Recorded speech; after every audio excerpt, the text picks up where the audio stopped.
Hello there, YouTube.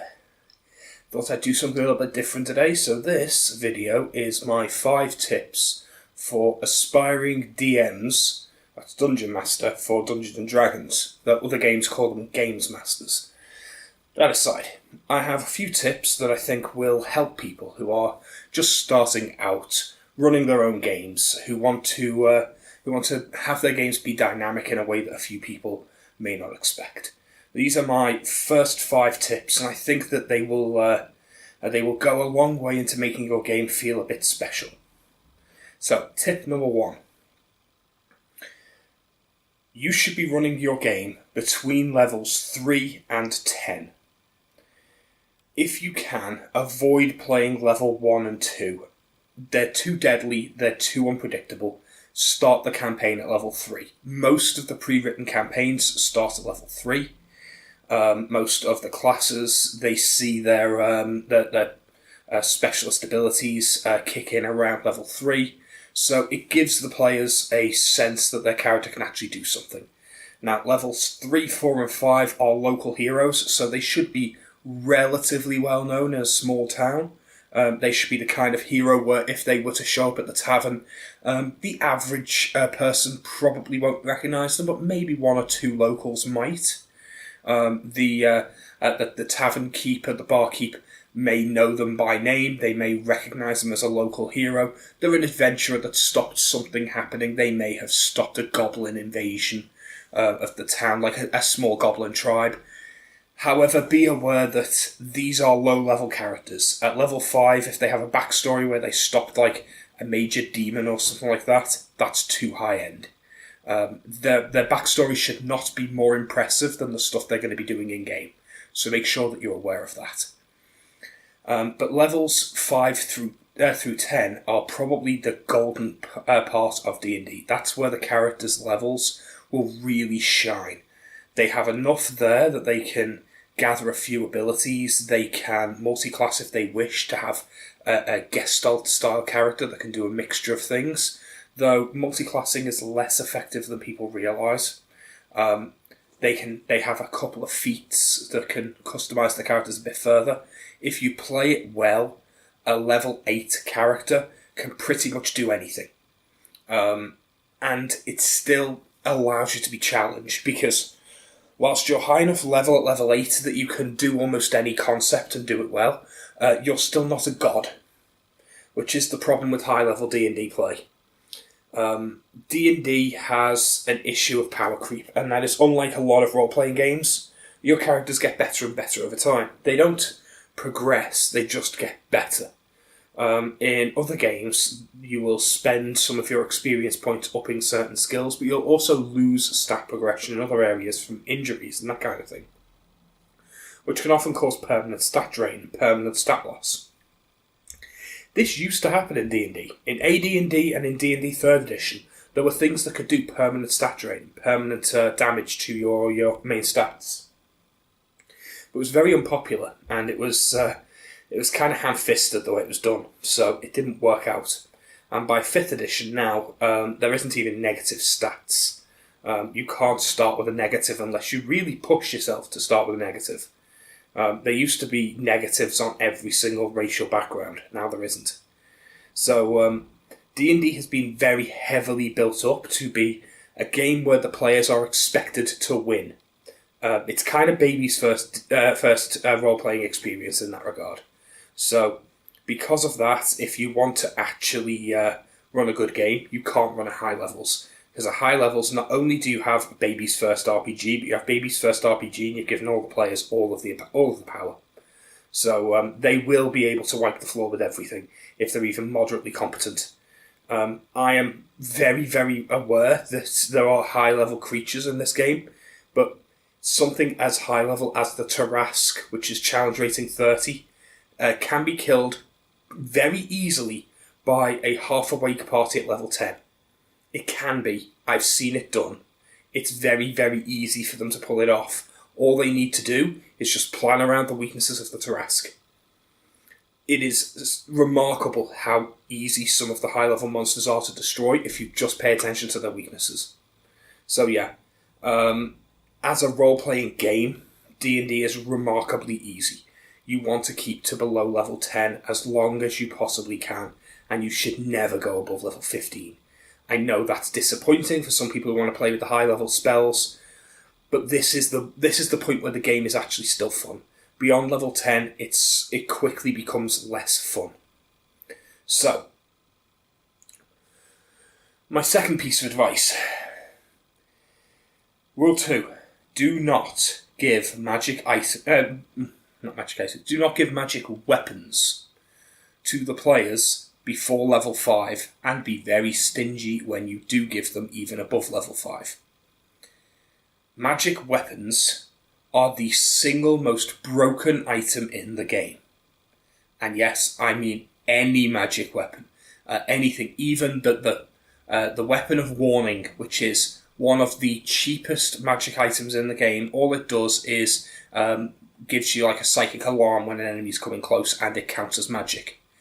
That is one of the ones you definitely don't want to be handing out, especially if you allow people to start above first level and allow them a small amount of money. Let them buy magic items if you're going to have magic items in the game, but be very, very slow to allow them to buy magic weapons. There is 2 reasons for this. One, that weapon of warning that I mentioned is one of the cheapest in the game. It's cheaper than most basic uncommon magic items. It's only barely more expensive than a couple of potions, which makes it one of the first choices that anyone should go for, basically, because it's just so powerful.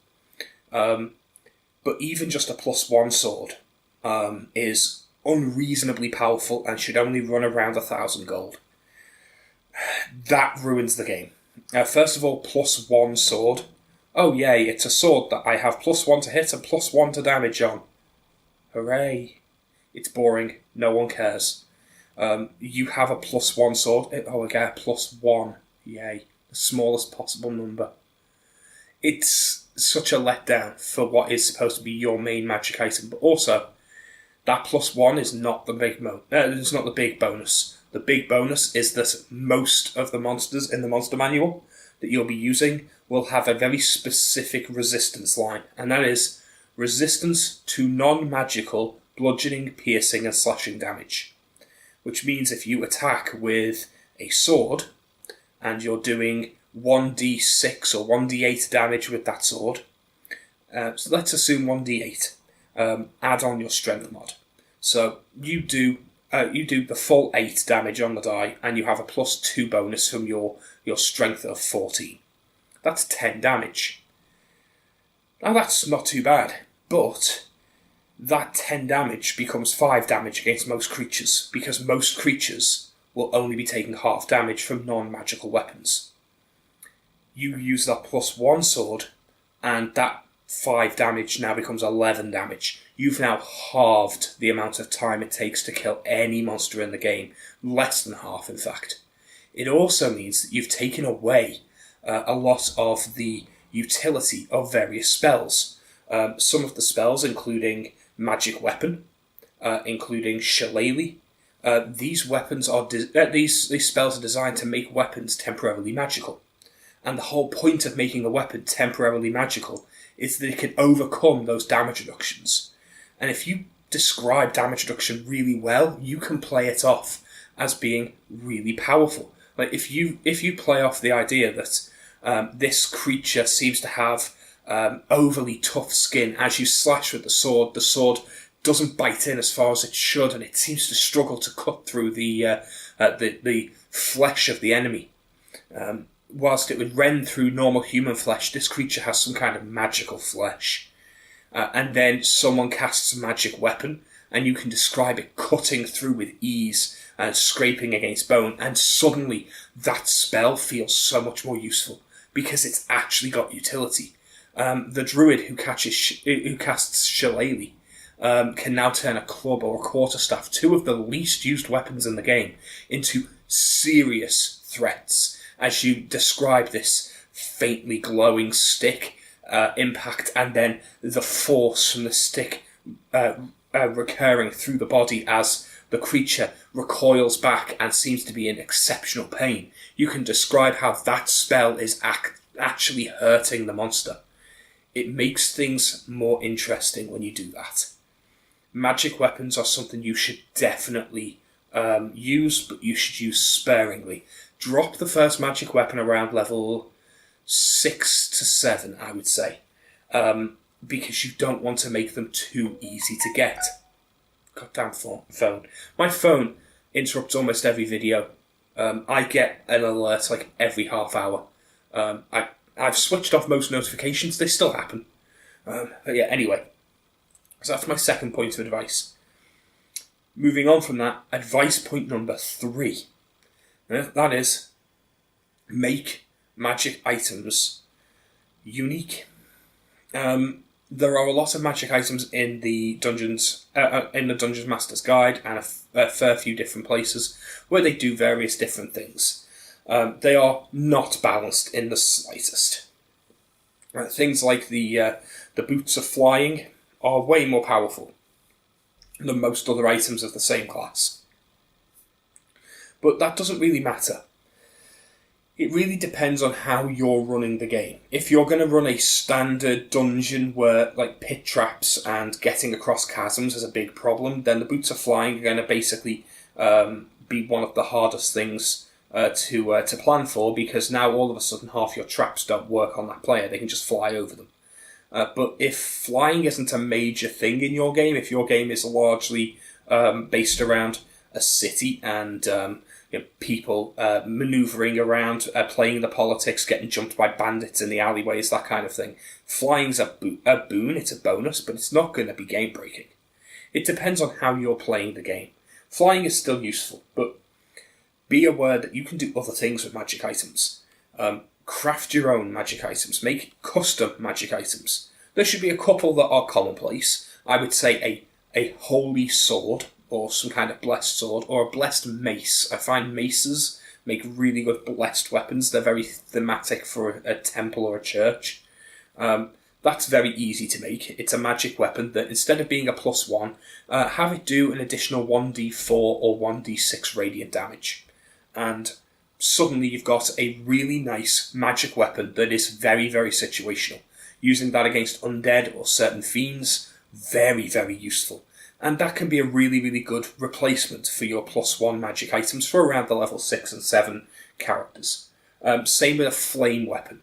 Instead of having them be like constantly a flame, like the flame tongue sword, have them be burning blades, and the blade seems to glow hot and give off smoke and embers. It's much more thematic, and you can just do the same thing with fire. It does an additional 1d4 or 1d6 fire damage, depending on how powerful you want to make it.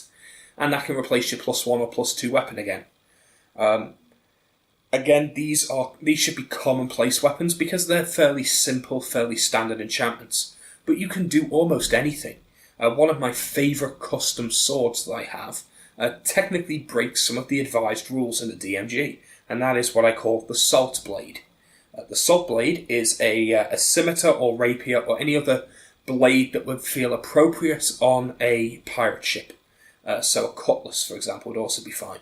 And when you draw it, the blade is pitted, marked, and slightly irregular along the edge. The edge appears to be badly maintained, and it smells of sea salt. But it doesn't seem to affect the cutting blade.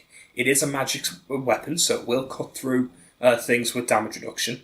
The bonus that it gets is that it always smells like the sea, which is just a flavour thing. But whilst you're using this weapon, you get 2 reactions on your turn instead of 1. Now this is really, really nice as a flavour thing. The idea is when you draw it, you feel like the world slows down around you, as if your perceptions are suddenly super acute. You can see things coming in at you much, much quicker. And by giving them 2 reactions, you allow someone to make a reaction to do something when an incoming attack is happening. They can cast the shield spell, or they can make an attack of opportunity more often than they normally would. It also means it gives them the opportunity to make 2 attacks of opportunity when wielding this blade, which makes it a very useful blade, but it's still situational. I like the way that just doing that one small thing can make things change, makes things feel different just by changing the way one small thing is used in game, because there's nothing that increases the amount of reactions in the game normally. So I'm kind of breaking the rules a little. But as a thematic and effective magic item, this is very sought after, because it does something unique. There's loads of different things you can do. What I would say is get inspired from other media. Some of the best things you can do is use video games for inspiration. You can take almost every single weapon from fantasy games and convert them into D&D usable weapons, so long as you keep it fairly low key. A good example is, say, the games Monster Hunter or Bloodborne. Both of those have fantastic ideas for weapons. You can have like the huge Monster Hunter weapons as being like giant weapons that require extreme strength to use, or hell, even make them weapons that, as a requirement to even wield them, you need a belt of giant strength. That's a fantastic idea for a weapon. If you try and wield it, otherwise you're just dragging around this big lump of metal. Can't do anything. The weapons from Bloodborne, some of those are fantastic as ideas. The idea of just having like a cleaver that you can extend to make it into a reach weapon, that's a really nice idea. It's effectively giving you the option to have a normal battle axe in your hand, and then you spend your bonus action to suddenly turn it into a glaive. It's not much, but it's something. And you could always make that a magic weapon that has some kind of small bonus, just to make it so that it now bypasses the damage reduction, to make it even more impressive. You don't even need to have it have a bonus to damage or a bonus to hit. It could just be that it's a magical weapon that seems to exude the energy of the hunt. And then you've suddenly got a weapon. You've got a transforming weapon that is magic. And it doesn't have a single stat bonus, but bypassing that damage reduction makes it worthwhile. Another good example of a magic weapon you can use that I find is very thematic is Bane weapons. These were commonplace in 3rd edition and are very rarely used in modern editions. But they allow you to specialise your character. All a Bane weapon is a weapon that has a specific design. You can be very creative with the design. So, for example, you make a Dragon Bane weapon. Perhaps the Dragon Bane weapon is made out of a carved dragon's thigh bone, and the blade is serrated with dragon's teeth. Maybe that's why it's a Dragon's Bane weapon. And all it is it's now a weapon that does absolutely normal damage against anything else. It's a non-magical, normal weapon in all other circumstances, except when fighting your Bane foe. Then it becomes a magical weapon, and it does 1 additional weapon die of damage. So if it would normally be a 1d8 attack, it's just a 1d8 normal weapon. But against that dragon, it's now a 2d8 magic weapon. You could make so many different Bane weapons. You can make Dragon Bane, you could make Fiend Bane, or Demon Bane, Devil Bane. You could make Fey Bane. You can make so many different kinds of Bane weapons that affect certain different monsters, that you can create this thing where you could put small little things into your game that make them interesting. For example, you could have a Lichen Bane weapon, which affects lycanthropes, and you could describe how the blade is inlaid with liquid silver. And that suddenly becomes this really interesting storyline where, in a town where they're being overrun by werewolves, this Lichen Bane weapon is really sought after and really, really useful, because it can actually kill the werewolves. Not only is it a magic weapon, but it's also doing double damage, and because lycanthropes specifically have a part in their character, in their stat block that says that they can regenerate unless they're hit with silver, or at least they do in 4th edition, and I'll come to that in a moment. This is something that you could claim one of the benefits of this blade is because it's silver, the werewolf can no longer regenerate. Now you've got a really thematic weapon, but it's only useful against a specific foe, which means that you can drop these early. Bane weapons are the exception to the rule on magic items. You want to drop a magic item for a level 2 character or a level 3 character without breaking the game, make it a Bane weapon. And suddenly, they've now got a magic weapon that's only magic in certain circumstances.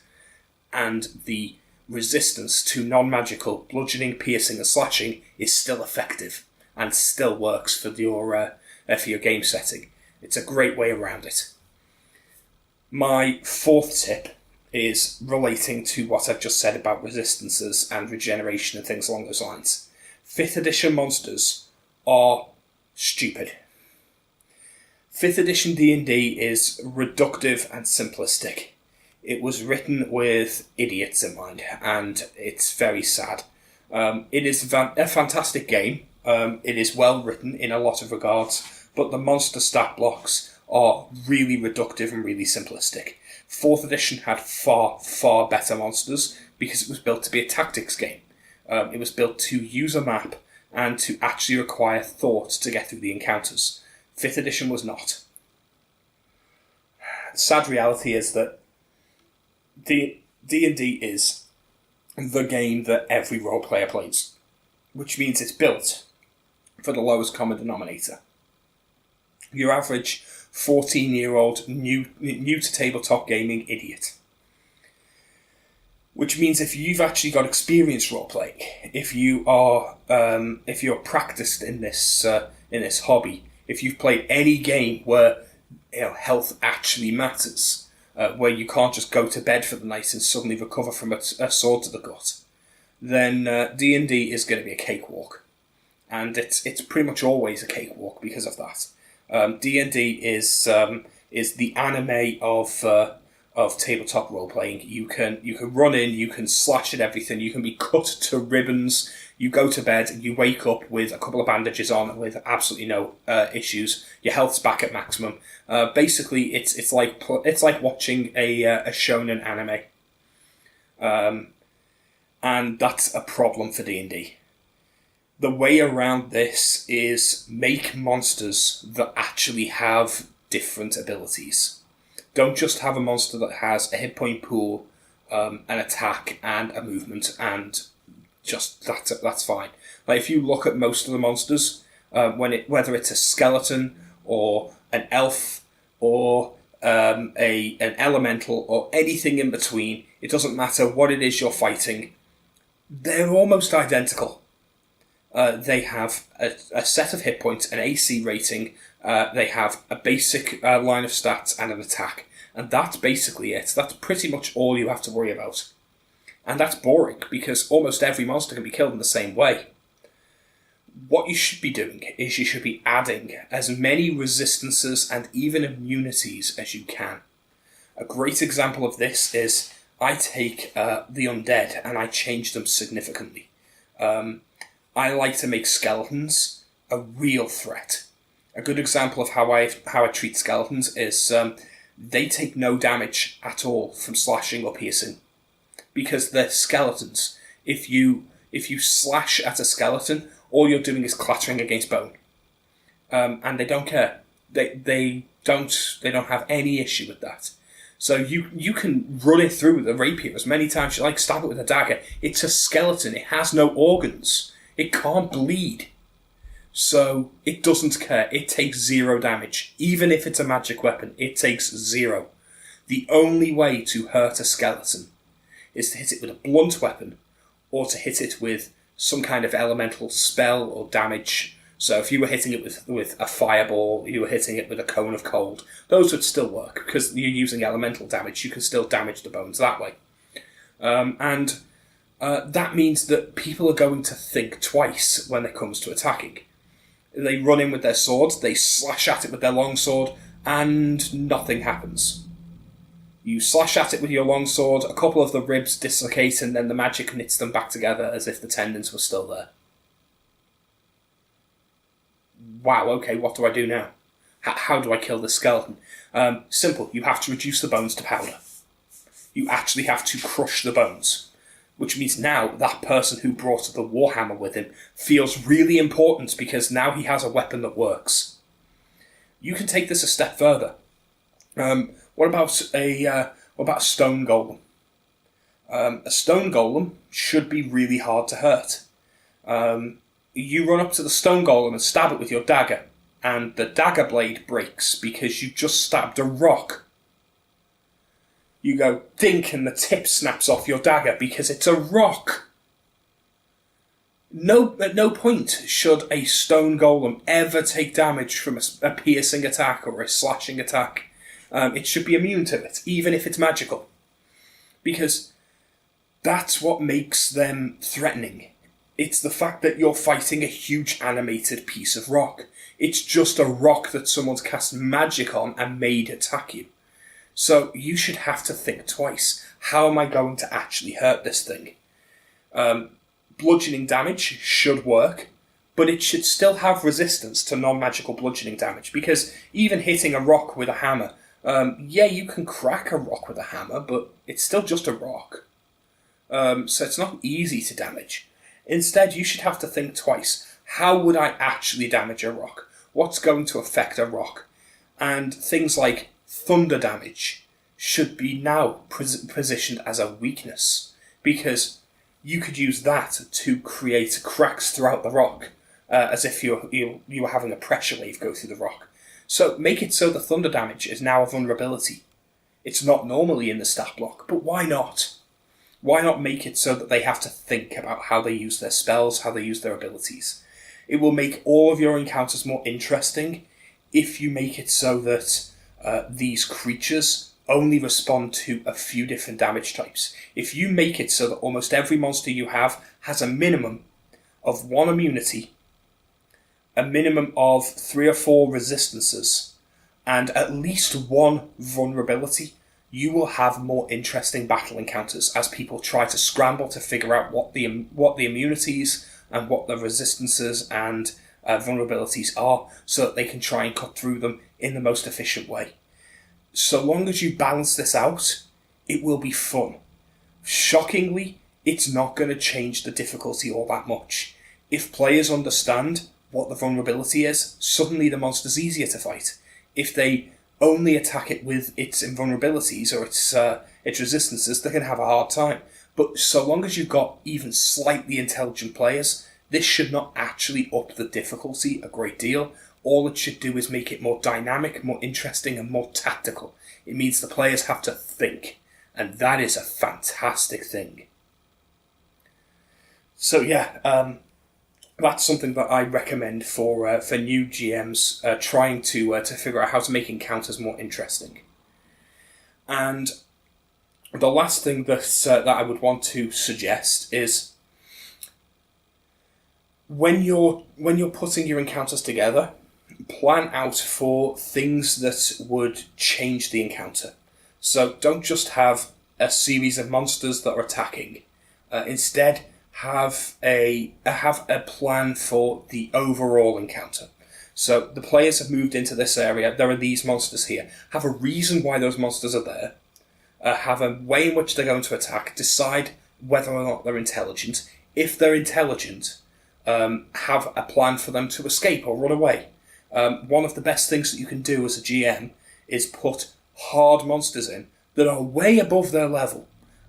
Put in something that's 2 or 3 levels above them on the challenge rating, because they're not actually going to kill it. The encounter isn't that they're going to go in and kill the Minotaur at level 3.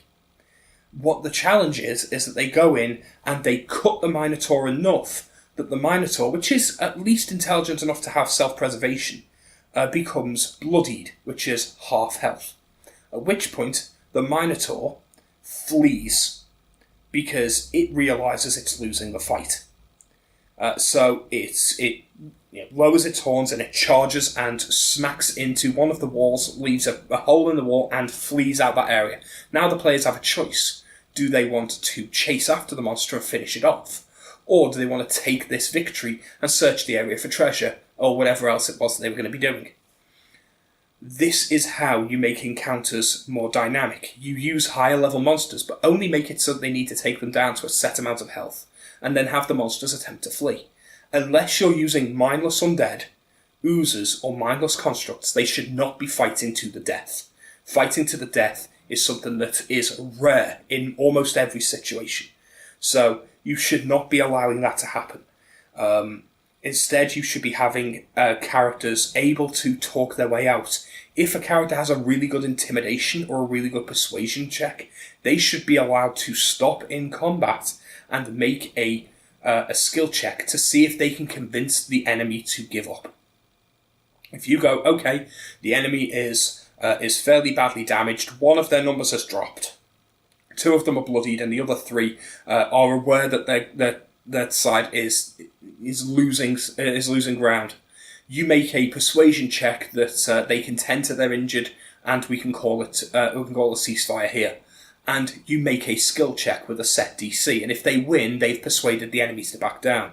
If they lose, the enemy takes that as a sign of weakness and redoubles their attack. That kind of thing.